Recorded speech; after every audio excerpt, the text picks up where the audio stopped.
What's going on YouTube? We're back with another video after our Major 3 win. Today's video is going to be a Q&A. So I got you guys to tweet me some questions, some spicy ones, some good ones. I'm hoping there's some good ones. I got a few here. Definitely some that are going to take some good explaining. But overall, I think there were some really good questions. I'm going to answer them to my best of my ability. And I hope you guys enjoy the video. Make sure you like, subscribe. And yeah, let's get right into it. So first question, obviously this is a good one. I think a lot of people want to know this. By AJ Kyles 1. They ask, how will you guys be able to continue to improve without getting complacent after winning an event? I think, I'm pretty sure in the CDL or maybe just in general since I've been competing, I'm definitely up there with back-to-back wins. Like I think I have the most, or I'm up there with the most back-to-back wins, and I think that's simply because I think I ensure as a person, just as an individual, and I make sure the team is there, like our work ethic stays the same or even better after we win. Just because I think overall, I think the cliche way of putting it is that a lot of people look at it as like, oh, you're the team that won, everybody's gonna look at your vibe, blah blah blah blah. And I never really like to worry about what other teams are doing. Just improve what we're doing, because I feel like even at the event, even though we won it, I think the dominance of the Sunday match, the grand finals, was definitely us at our peak. But I think we all know as a team, at least, that we had a lot of improvements, and we showed that we're definitely beatable at the tournament. And I think that if you're seen as beatable to yourselves and to the fans, you got a lot of improvement. So for me, I think going forward, I want us to be unbeatable. I want us to look unbeatable. I want us to slam every team we're supposed to slam. I want us to, show dominance in matches that probably shouldn't be dominant. Like, I guess my Vanguard team at Champs, like we were a 100-point club and top teams and stuff like that. So for me, I think that's the best way to not be complacent, because overall, I want to go back to back. I want to win as many events under the Optic banner, and just for this team and just for my teammates. So for me, I keep saying for me, but I can't really speak for my teammates. But for me, once again, I will ensure that nobody on the team is complacent, and we obviously keep our work ethic up.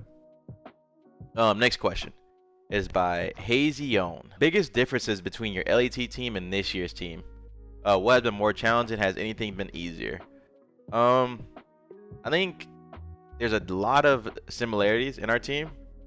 I think the biggest differences is probably like energy. I think this team, all four of us have a lot of like high energy, high intensity, and I think with my LAT team, like Sam, he gets hype, but his is kind of like on the lesser side. Envoy got hype pretty much, but Draws is definitely up there.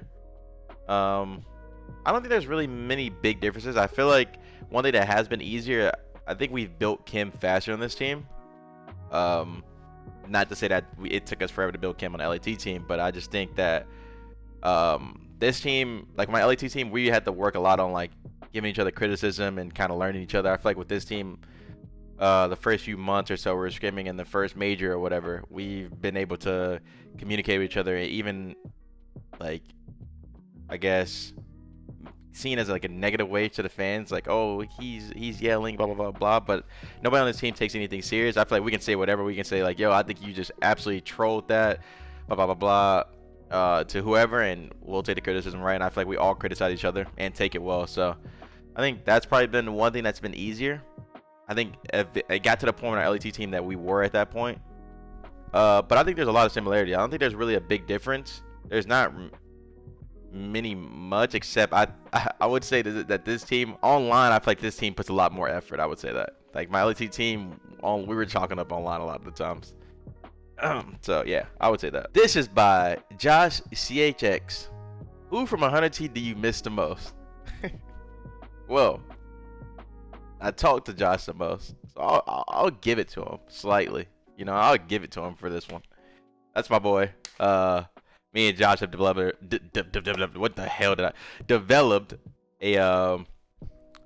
a good friendship, even like brotherhood at this point. One of my best friends right now. Can talk to him about anything. Love that guy. Appreciate the question, Josh. Yeah, I know you wanted some gas. I give you your gas. Here it is. But yeah, I would say Josh. Who on the roster were you most excited? Okay, this is by Ripa Season. Who on the roster were you most excited to team with? There's like a two-part answer to this one. I was kind of like more anxious and more excited to team with Brandon again, just because obviously the first time was abysmal.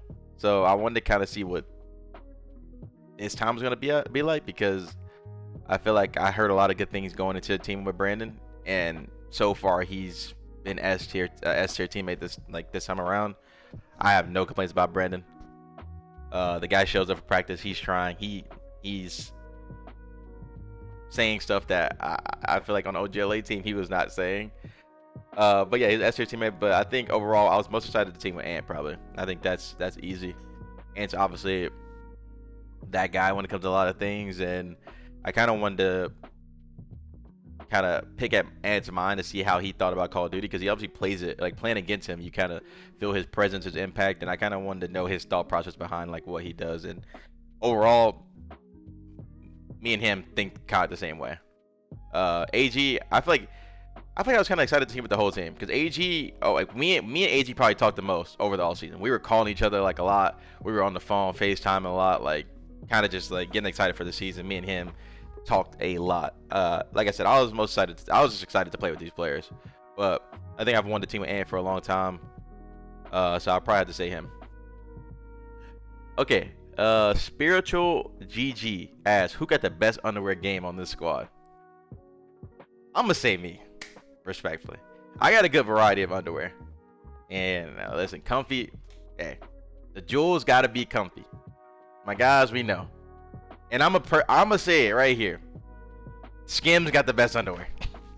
they got the best. But yeah, I normally, my go-to underwear is Supreme, the Supreme underwear. People will say, oh, it's just Hanes, but I swear the regular Hanes underwear and Supreme not the same. I respectfully don't like the Calvin Klein ones. They're a little too tight in the area. But I think right now, like Skims, like listen, roast me if you want, try them. Don't knock it till you try them. I promise you, they are the softest, comfiest, nicely fitted underwear there is. Hit me up, Skims. Yeah, I'll model. I'm in the gym, back at the gym. I'll model. I swear I will. But yeah, I would probably say me, because I mean, obviously I don't know what the other people are wearing, so I'm gonna have to say me anyways. Now that I think about it. Yeah, let's keep it moving. Preview season. As who on the Optic Dynasty roster would you have wanted to team with the most? I think I've said this a lot of like over the past few years, and I'm not being cringy or cliche and saying it because he's our coach, but Damon. Just because I feel like me and Damon kind of play a similar role, and I also was under the assumption that we thought the game the same, so that also came true as well. Like me and him in practice room, we basically bring the same thing. We usually agree with each other, so if I had to pick anybody, it would probably be Damon. Someone asked, Supercod asked, super_underscore cod 4121 asked, how do you guys stay icy / composure even when you guys are down as a team? I think for me, my teams have always been, I keep saying for me, but I guess I kind of have to say for me, huh? Don't roast me, because y'all be roasting me for repeating a lot of things, and I don't be like I say like a lot, like for me, it don't matter. Anyways, in my past, I think all my teams have been pretty icy. We've been super composed, and I feel like we always come back a lot of the time. So I would just probably contribute that to like practice, how I go about practice as a player, how I want my team to go about practice, because I feel like the game plan is like the biggest thing. Like when you have a game plan down and your fundamentals are on par, like in those high pressure situations, a lot of times, a lot of people aren't really thinking, they're just kind of doing. So if you do this one thing so much in practice that when it comes down to it, even when you're down and you do it, I feel like you can be icy, you can be composed. One thing this year, going into this year, I knew I was going to have to be that IGL role, just because I calm a lot, but also too, I've said this a lot, like a bunch, I know my teammates are high energy, so I wanted to be kind of the Sam from my LAT team, because Sam, like I said before, was like one of the calmest human beings I've ever been. Like, been with. Even when like the high pressure situations, he's just calm. Like, yo, slow down. Like, blah blah blah blah. Do this and that. And I feel like this year I've been super working on trying to be that person for our team, just so we don't get lost in the moment. But yeah, I think definitely I would contribute that to just how I go about practice, is why we're so icy and composed. Okay.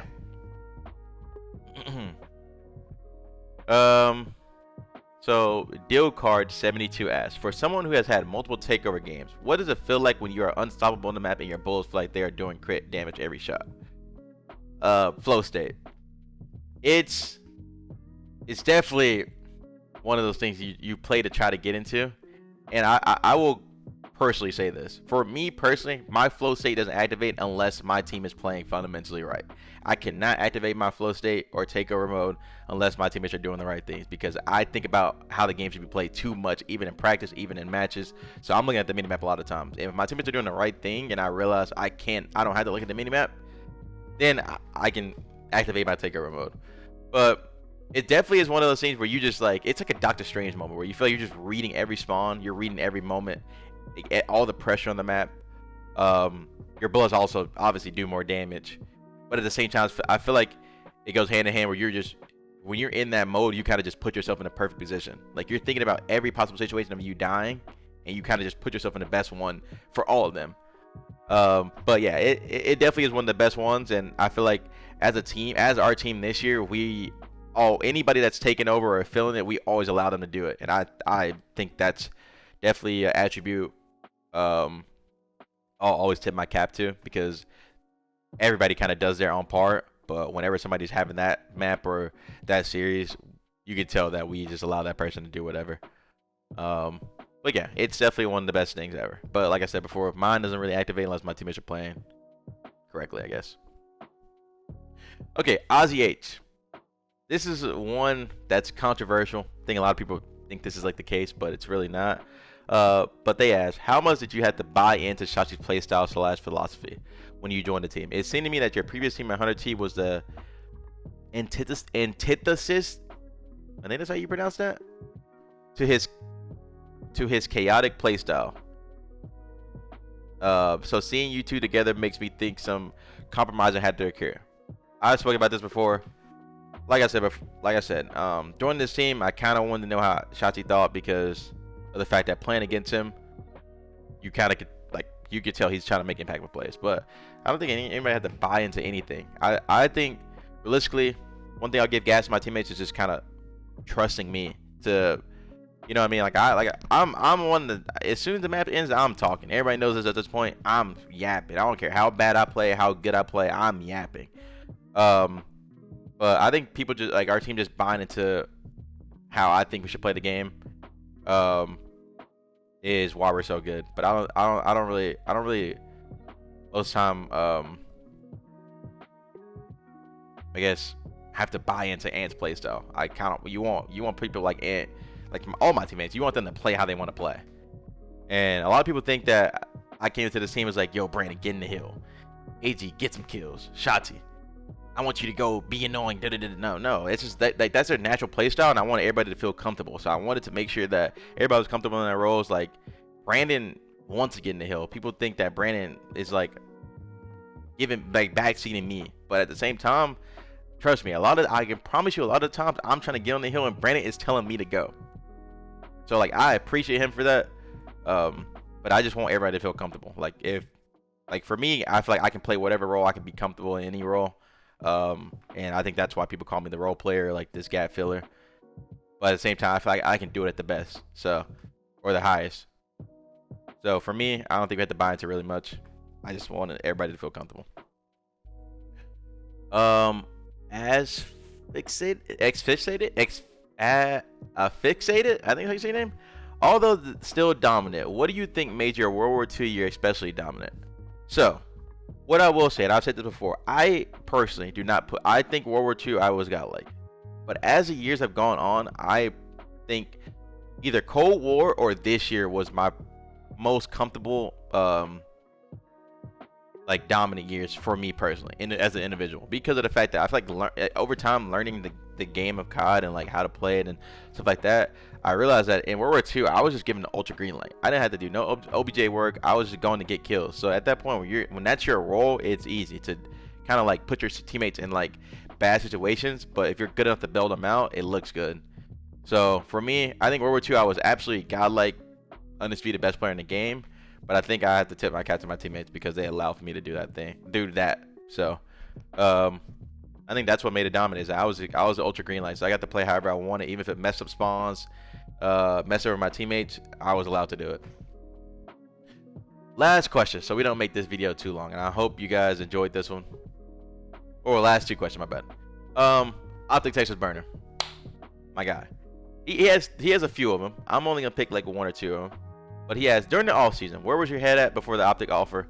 Staying on LAT, going somewhere else, retirement. I don't know where this narrative is coming from that I'm gonna retire. I feel like I'm looked at as like I'm so old, but I swear I'm one of the younger players in the league. Like, I'm not even the oldest on our team. And I don't know if that's how I carry myself, what it is, what it ain't. But I promise you, there has not been a single thought in my mind of retiring. No time soon. Like, I don't know where it's coming from, but I'll say that's for a fact not happening. But yeah, during the off season, to be blunt, obviously I wanted to stay at LAT. That was my home for the longest time. So I was trying to do whatever to stay on the team because I didn't really think there was a spot anywhere for me. I knew about Boston being a possible like spot. Me and Slasher are talking a good bit and all season about teaming up together again. So yeah, Boston was definitely an area that I was kind of thinking of joining, but at the same time, I think even then I was going to choose LAT over them, depending on what we could have got done with LAT, because there's a lot of things outside of my contract that I wanted done with LAT to ensure that they were kind of where I wanted to be forever. But as soon as I seen the Optic spot open up, I hit up Shotzi. He said he was down, and it kind of went from there. So it was kind of like, it wasn't one of those things. I mean, I hit up a bunch of teams. I hit up New York. I don't think New York wanted me. They said that they already had what they wanted. So there's a lot of teams I hit up, and I think after last year, I don't really fault a lot of teams for thinking low of me, I guess. But I know deep down in my heart I'm a winner. I know that for a fact. I have the highest of gunny. I'm a self gas. I can gun. I'm shooting with the best, but I think at the same time, like, I can win. I know how to win. I know what it takes to win, and I think a lot of teams unappreciate that. So for me, I'm just appreciative of where I am right now, and I appreciate Optic for allowing me on the team. So I think it was a blessing in disguise for me to kind of take this next step, I guess, in my career. I was kind of just weighing my options on what I thought the best team was or what my best place was to win next year. And with these players, I mean, who would say no? You know what I mean? Especially in my situation where I was on the end of like having to rebuild a whole roster around myself, and that was kind of like stressful. So for me, everything aligned perfectly. Talked to Hector, and we got it done. So it was kind of an instant yes. Where do you honestly rank yourself in the competitive COD player list? Top 15, top 10, top 5? I think me and how I value myself, I think I'm guaranteed top 15. If you were to ask me, I'd put myself top 10 100%. I think people look too much into the online years. That I'll be 100. Every year that we've had a fully LAN year, I've won an event. And I don't know how to put it. I think the accolades kind of speak for themselves. I will obviously be top 10 if I won my back-to-back champs, but I'd probably put myself top 10 realistically, and if not, guaranteed top 15. Okay, last question of the video is coming from Chalk to Your System. They ask your fashion don'ts. So number one don't for me is I always match, and I think one thing for sure is like I do never, if I'm wearing, like, one don't for sure is I don't wear black socks with shorts unless I'm wearing a black t-shirt, if that makes sense, unless it matches the fit. Most of the time I will always wear white socks. I think black socks with shorts looks troll, especially when you're wearing like colorful shoes or white shoes. That's a number one don't for me, is not matching. So black socks. More don'ts, I would say another fashion don't is people don't like dress according to like their body, like their physique. I don't know if that's really considered a don't, but that for sure. Obviously Adidas socks with Nike shoes and Nike socks with Adidas, like that's, unless you're wearing around the house, like going out, that's troll. I don't really know if I have any more, to be honest, that I can think of right now, but that for sure. As returning to 100T, I think as of right now, that is not even thought in my head. I am where I want to be right now, and I can't really predict the future. Obviously, as long as I can stay here, I'm welcomed here. I'm here. It's been nothing but absolute pleasure playing for this brand. So for me, I have no complaints, and I love it here, and I'm really just living in the moment. So can't really speak for the future. Who knows? But right now, definitely not a thought in my head. Best source of motivation. I think just winning. Just having your name be brought up in all the time is kind of something I look into. Like my legacy is kind of my motivation. But I think a lot of players are just looking to play for the bag, and for me, the bag is good, and that does motivate me day in day out. That I get to, live in nice houses and afford things that I couldn't before. But I think my legacy is my motivation. Your hype song right now. Hype song right now. I don't really have one right now, but I think my all-time will always be "Do What I Want" by Uzi. But yeah, dream collab for you. I think my dream collab would either be the Scams I brought up in the beginning of the video or Off-White. Two of my favorite things right now, or been all my favorite thing, or Star Wars. Those top three. Either of those would be my dream. Anyways, that's it, guys. I appreciate y'all for tuning in. I hope you guys enjoyed this. I tried to answer the questions as good and as entertaining as possible. And I once again appreciate all you guys who responded to my tweet. I'm sorry for the ones I missed. I try to get some good ones that kind of like generalize everybody's questions all in one. But I think this was a good one. And for the next one, let me know what I should change or what I should do. What do y'all think my next video should be? Because I'm trying to go more into the in real life thing. I'm looking to get into a camera, start vlogging, so you guys can see my day to day. And I hope you guys enjoy the content coming soon. I appreciate everybody for watching this video. Thank you once again. Shout out to all the fans, the Green Wall especially. Make sure you like this video. Peace.